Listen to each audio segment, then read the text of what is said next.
I recently played and beat a Wii game that I had been interested in playing for, say, the last decade. That game is Xenoblade Chronicles. Xenoblade Chronicles, the massive JRPG for Wii. I didn't know how massive it was until I actually played it myself. This game took me around 80 hours to beat. It was just under 80 hours actually, like 77. But I am pretty floored by Xenoblade Chronicles. It's a remarkable game for the Wii, a technical marvel really. And I don't think there were many other games being made like this back in 2010. It's not a perfect game. I do have criticisms for it, but ultimately I have more praise than criticisms, and this is a masterful game that will stick with me for a while, and I can imagine having reason to even come back and replay it, because it's just that deep. So the same guy who worked on Xenogears also directed and co-wrote Xenoblade Chronicles, and I can tell because this game has quite a convoluted, crazy story, and it only gets more crazy the more you play it towards the end.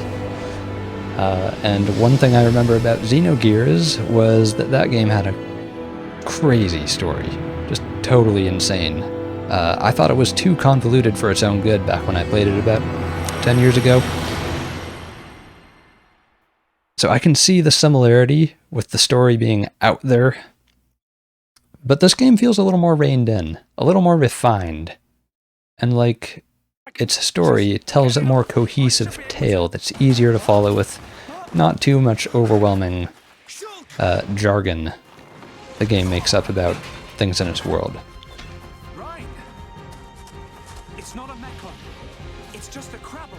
So the story of Xenogears begins with such an imaginative concept, such a unique premise, and that premise is humanity, which humans are called Homs in this game. That's one little bit of jargon. Humanity is existing on the dormant giant body of some titan creature called the Bionis. They exist on it like little ants, colonizing little pockets of the Bionis. I think you start out in a colony somewhere, I don't know, on the foot or in the shin or on the knee, somewhere around there, thereabouts. And as you play and explore this game, you explore different parts of the Bionis, which are in fact gigantic, sprawling regions that are larger than what you've probably explored in most other video games. And that statement still holds up even today, I feel, in 2024. So the plot starts with the Homs, humanity, at war, basically, against mechanical monsters called the Mechon. And as you start the journey of the game, your only real motive for going through this game is kind of just revenge and self-defense against these creatures. But the story gets a lot more complicated later, and it takes a while to get there. The game will feel mysterious for the vast majority of the playthrough. All the time as I was playing through the game, I felt like things were being hidden from me, and like certain characters maybe couldn't be fully trusted. You do get answers for things by the end. You get answers, and they're kind of crazy answers, but it ultimately works pretty well. And as crazy as the story is, everything ties together in a way that makes more sense than most JRPGs, I'll say. The themes and main conflict kind of rhymed with what I've experienced in other JRPGs. I've played a lot of other games that kind of have the main protagonists fighting the antagonist for the same sort of reason at the end. I won't spoil anything, but you'll know what I'm talking about if you play a lot of these games.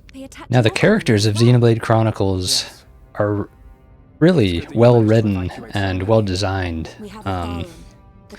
These characters don't fall into any obvious stereotypes or character archetypes for JRPGs too much. They kind of do their own thing, have backgrounds that are not, you know, just generic or too bland and simple. And the way they act in the story is very real.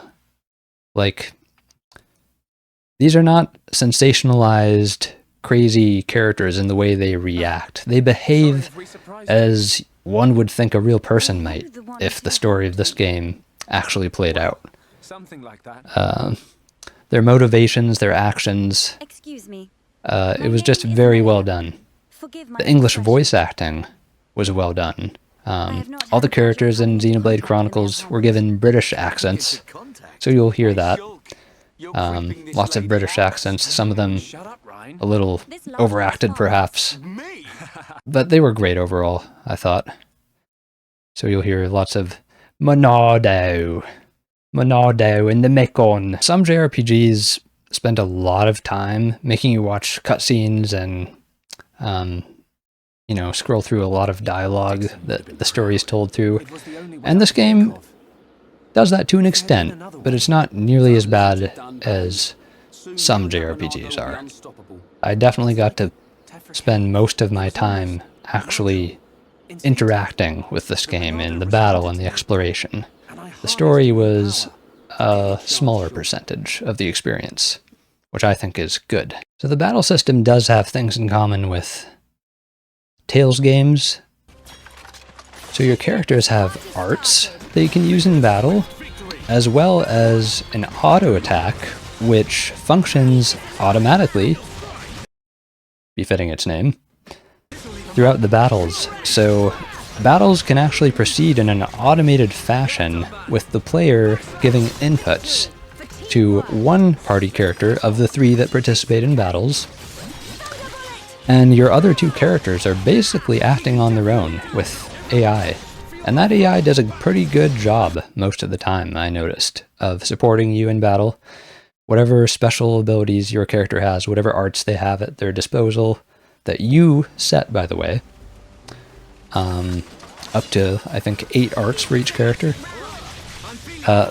They do a good job of using those arts to help you survive battles. I would say this game's closest relative of what I've played regarding its battle system might actually be an original Xbox game I played not too far back, Star Wars Knights of the Old Republic, and its sequel. Those games are very similar to Xenoblade Chronicles in that it's an action-based system, but with a menu. So battle is playing out in real time. It never stops. The action never stops, and you have to basically pay attention to what's going on in battle. Is a character's HP getting too low? Did some status effect, some ailment just get inflicted on your characters? And you have to do something about that. And battles involve reacting to what's going on and picking the right art to use at the right time. And also, to an extent, movement is important. Some arts are sensitive to whether your character is attacking from a certain angle or behind an enemy. And also, you might just want to position your character away from a boss to avoid being hit by their large areas of effect for their attacks. Overall, there's a lot of strategy to consider, a lot of depth here, and a lot of different parameters to tune and mess with. From just selecting your characters, to how you equip them, to what arts you choose. It's very complicated, very deep, and it'll probably take you a long time to learn this battle system. It took me really all of my playthrough. I was not picking up on some essential things about the battle until literally like the last 5 to 10 hours of the playthrough. One thing I didn't understand until nearly the end of the game was how to initiate chain attacks, which this is something that can happen when your party gauge at the top of the screen gets filled. Party gauge That's something that gets filled up just by attacking and using arts against enemies. When that fills up, you can initiate a chain attack and perform arts without worrying about cooldown periods, just one after the other. And your characters can link together huge combos and a lot of damage. And I only really started scratching the surface of that, but it was helpful on a number of occasions. Arts can also be leveled up. So you'll do that by spending something called AP, ability points, I think. The way you acquire new arts or upgraded versions of arts, though, was not totally good in my eyes. Basically, you have to buy the ability to spend AP on your arts. You first have to buy, like, a tablet that lets your character invest AP into the arts. And most of the time you found those tablets just kind of randomly. Shops you come to in the game will have a selection of tablets that might be one character specific, or randomly just have a few tablets for different characters. It just seemed kind of strange and random where I found these tablets. And the biggest problem I had was that to get the most advanced tablets that let your arts be upgraded to their maximum level, as far as I can tell, the only way to find those advanced tablets is as random item drops from just random encounter enemies you take out on the field. And that was pretty lame, because ultimately it was just down to chance whether I was able to get advanced arts learned for my characters, and the result is that I beat this game with a random smattering of a few arts, like 2 or 3 per character being at their maximum level, and most of the others were just kind of like intermediate level. I still got through the game, but I could have used those advanced arts since it was very difficult. Very similar to Star Wars Knights of the Old Republic, you can roam around environments in Xenoblade Chronicles and come across enemies. Sometimes they may even ambush you, occasionally. And battle will be initiated either by them attacking you or by you manually initiating the battle. And it's also kind of easy to just turn tail and run away if you don't want to fight whatever enemy it is, unless it's a boss fight. The environments in Xenoblade Chronicles,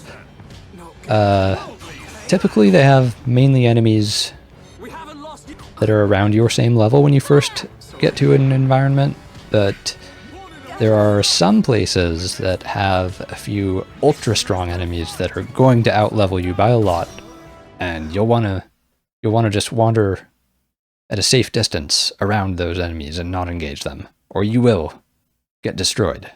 And I like that about this game. It gives it a sense of danger, knowing that the environments you explore are not just full of little weakling monsters you can defend yourself easily against. Your characters can be equipped with quite a lot of different items. The gear you can equip that you have to worry about includes a weapon and 5 pieces of armor for each character's body. Something for their head, something for their hands, something for their feet, legs, torso. And if that wasn't enough to manage, you also have to worry about inserting gems into some armor. Gems will confer a lot of different special effects, stat boosts, basically anything you can imagine that could be useful in battle. Some of the effects are really obscure too. It's not just all typical things like you might get a damage boost for some specific status ailment you inflict.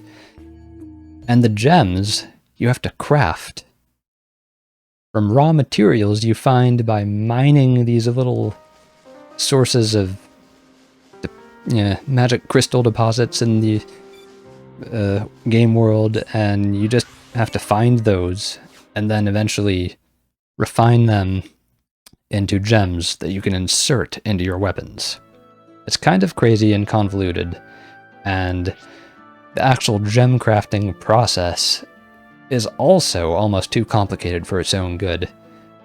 2 of your party members have to participate in the process, and each combination of party members, each duo, crafts gems with different bonuses that affect the gem crafting process and what you get in the end. Honestly, it was a little overwhelming and too deep for me to want to mess with fully. But I did use it a lot because it ended up being very important for making my characters as powerful as possible, which I needed to do to make progress in this game, because it's a very difficult game. This is a good point to hammer on. I died probably a few hundred times in Xenoblade Chronicles. I played without a guide, as I always do, totally blind, no assistance whatsoever. And the biggest challenge in doing that was not figuring out how to proceed through the game's plot, but just figuring out how to beat some very difficult battles towards the end of the game. And I died a lot even at the beginning as I was trying to learn this game's systems. If you're not careful, the enemies in this game will mess you up. Luckily, the game doesn't penalize you too heavily for dying. Really all that happens is you get transported back to the last landmark you visited, and enemies respawn, but you don't lose anything. So I think they did a good job of not punishing characters too much for dying, since this is a hard game to learn, and not learning the game usually entails dying a lot in it. Now, for a game with such intricate, detailed, nuanced systems, there has to be a method to learn those systems somehow, and Xenoblade Chronicles attempts to do that through tutorials that will pop up throughout the early parts of the game mainly, and you can access these tutorials at any time in the menu. They do get across all the information, or most of the information, you would want about the battle system. A little vague in some areas though. Like I said, I wasn't able to figure out chain attacks easily.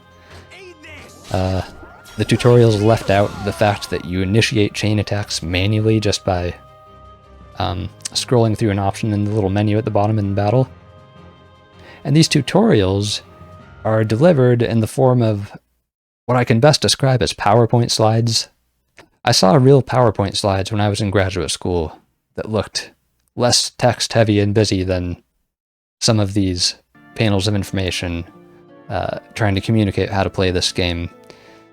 It wasn't the most engaging way to learn.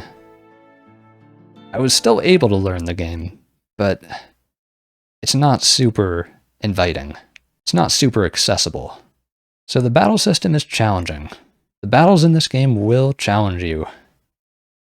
Unless you're going to just look up a guide and find out how to be ultra powerful without figuring it out yourself. If you figure this game out on your own, you're going to be challenged, and I thoroughly enjoyed the challenge of figuring it out. Figuring out the puzzle, the strategic puzzle of how to equip my characters to give them the most advantages possible to survive the quite formidable enemies you encounter in the game. It's a fun challenge to me. And I respect any game that engages my mind in that way. The battle system really shines most when you're almost evenly matched with some difficult boss, and you just barely scrape out a victory just by using the right art at the right time and reacting quick enough to what's going on the screen. Battles do play out in an automated fashion if you leave the controller alone, but you won't survive that way if you're up against a boss.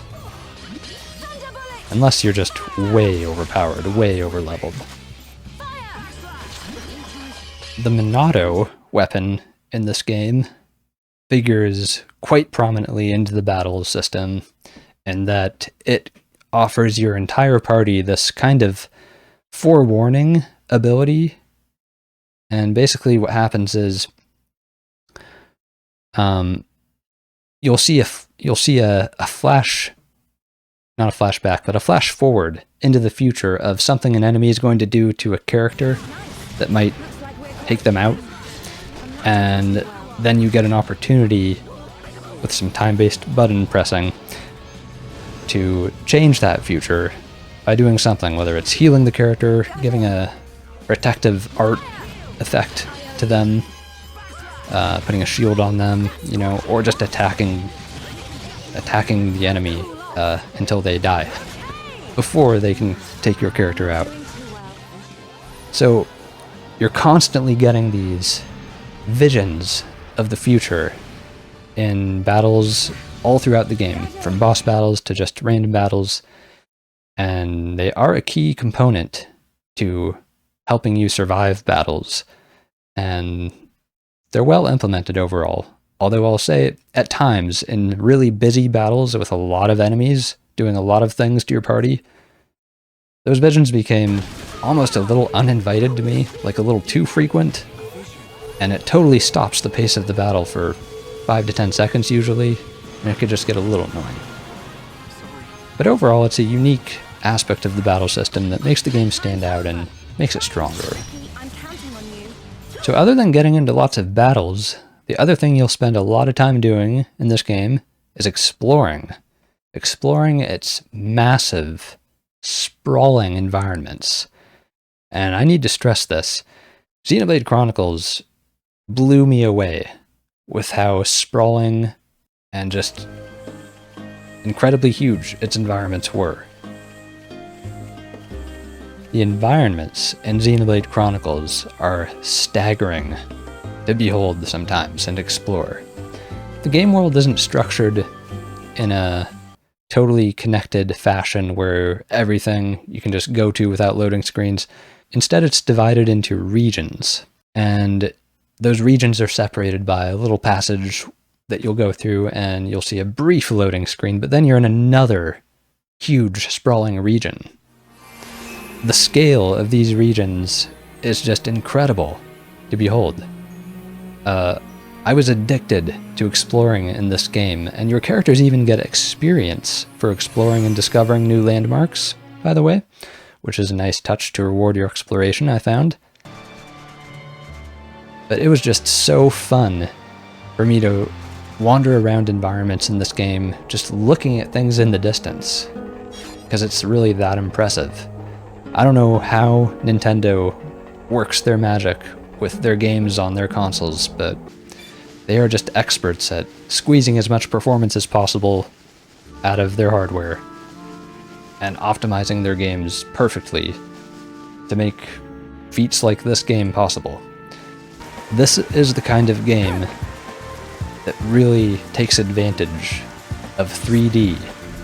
I experienced games going from 2D to 3D when the N64 came out, and I never imagined back then that a game like this would ever be possible.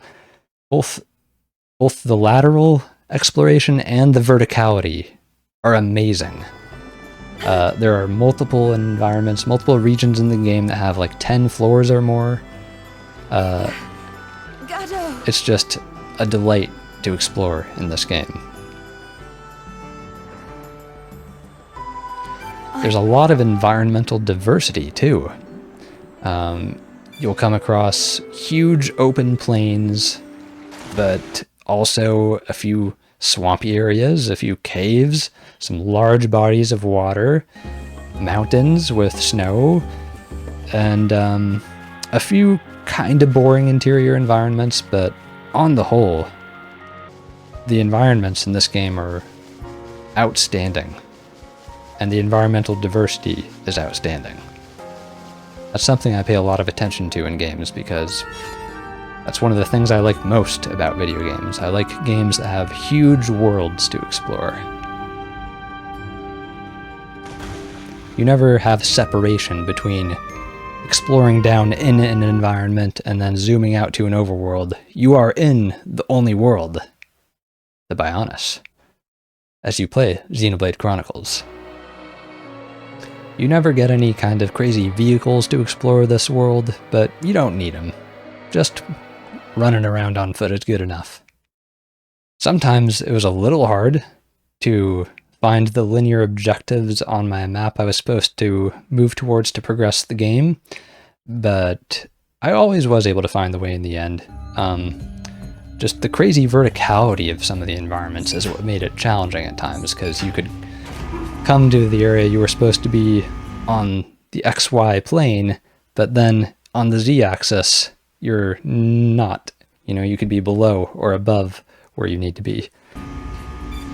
I think that makes this game's exploration cooler and more fun. I love games with a lot of verticality. Breath of the Wild did this, and this game did it before Breath of the Wild. Exploring in this game's massive environments is also made quite easy by the fact that there are landmark points you can skip to instantly from any other point in the game. So throughout the game you can just skip anywhere you've already been. And that makes it quite easy to get around quickly. Load times are minimal, and you can likewise save your game at pretty much any location. Save for a few, you know, if you're like right in front of some boss in some story-sensitive part of the game, maybe you can't save. But virtually anywhere you can save in the massive environments. It's quite nice.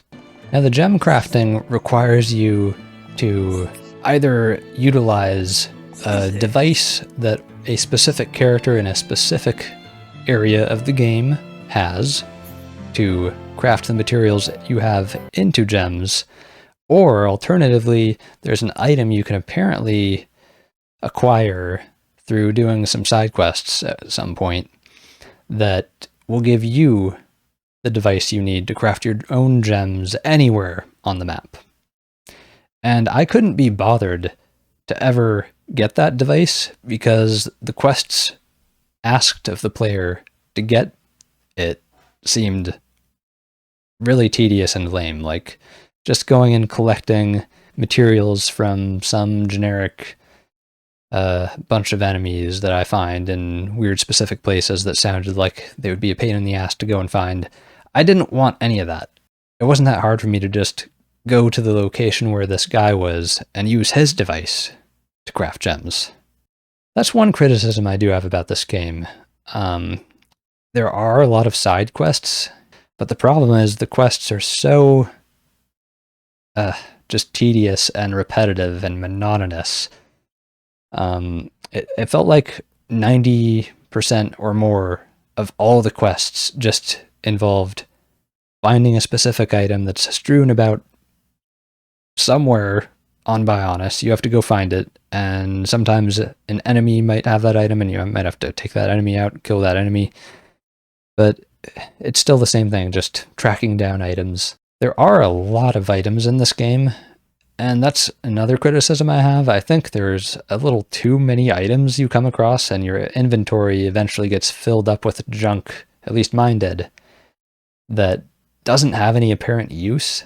At the end of the game, I just had tons of junk in my inventory, and I had no idea what any of it was for. Most of the things I had seemed useless, other than just having the use of selling them. Of all this game's systems, I think the gem crafting may be the most quirky and strange in how it's done. It even visually looks a little weird, like your two characters who participate in the gem crafting will be on either side of this strange device, doing weird things to it that don't look like they're actually doing anything, and that's gem crafting. So you'll have a character just doing some weird stuff like this, you know, and I'm gem crafting. This is gem crafting. Can't you tell? I'm gem crafting. Don't bother me. Some people may be wondering if Xenoblade Chronicles uses motion controls, since this is a Wii game, and it does not, which I think is probably a good thing, since it's such a long game that it would be hard to implement any kind of motion controls the player wouldn't get sick of by the end of the game. The Wii's Wiimote and Nunchuck, here's mine, work well enough as just a traditional controller for the game. I would say the biggest criticism I have, if any, would just be that camera controls were a little weird. As you explore environments and want to swing the camera around a lot to look at various things, you do that with a sort of dual input. You have to hold C on the nunchuck, and at the same time press the D-pad to swing the camera any way you want to look.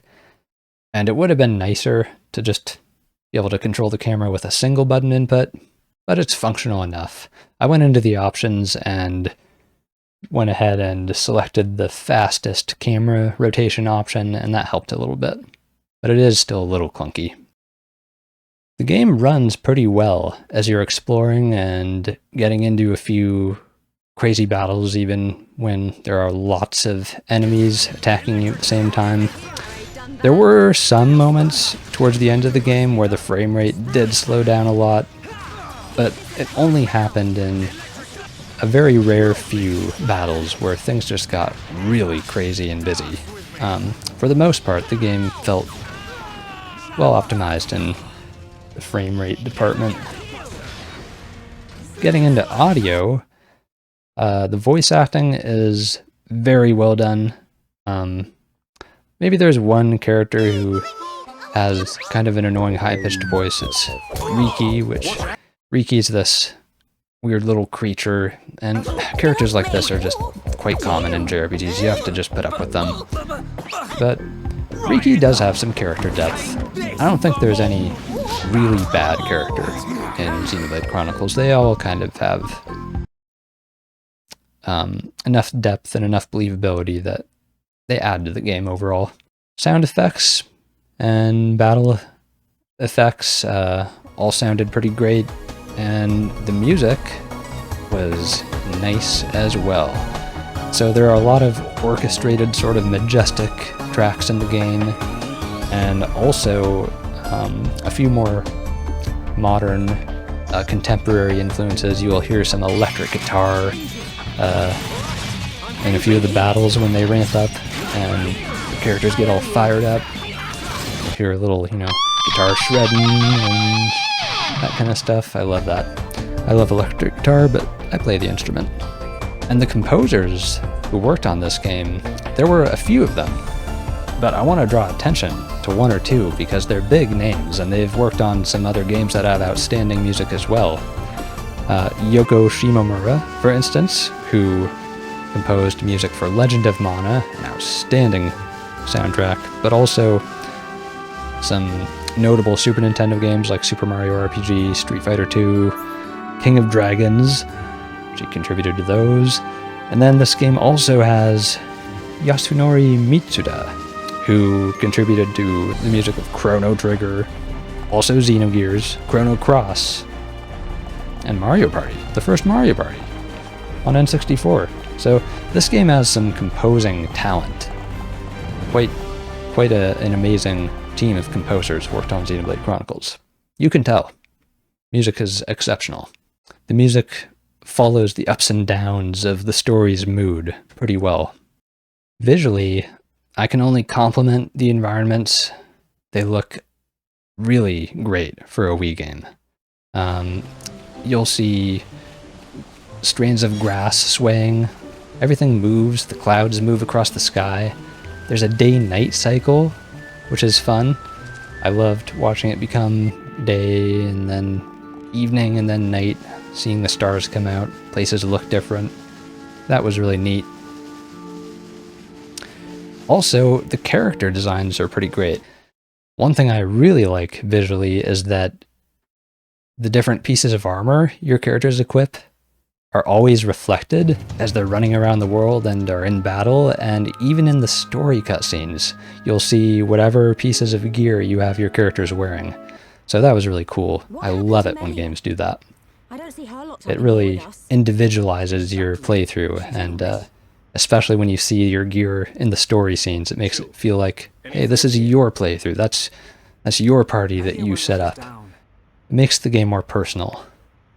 Something that makes it more of an RPG. And she's not the kind of person to break a promise. So that's Xenoblade Chronicles. The exploration of this game won me over thoroughly. I haven't encountered exploration quite like this game's, really in any other JRPG I've played. It In most other games where you're leveling up, you don't get quite the freedom to explore the environments to the extent you do in this game. There's even a jump button. You can jump and fall from great heights and take fall damage and die from that. More immersive. The aspect of this game that I was slower to come around to was the battles.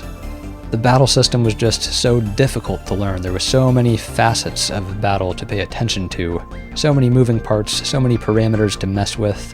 You can end up getting destroyed quite easily if you neglect any one area. Say you equipped your characters with all the right gear, but you don't have gems equipped or not the right gems. That could do you in. All the systems in this game contribute to your success. And by the end of the game, I appreciated that. But it took me almost the entire playthrough to get good enough at the battle to appreciate, oh, this is a deep system that you can get good at, and then the game gets easier. The reward is there, it just takes a lot of investment from the player. But if you like messing around with deep systems in games, and if you like exploring gigantic environments, this game is going to appeal to you, I feel. Now that I've played Xenoblade Chronicles, I'm quite excited to experience Xenoblade Chronicles 2, and perhaps 3 after that. And I'll be interested to see what things were changed or improved in that game. But what a start. Xenoblade Chronicles is an epic Wii game, and I would recommend everybody experiences this one. Definitely. This is an essential JRPG for what it does.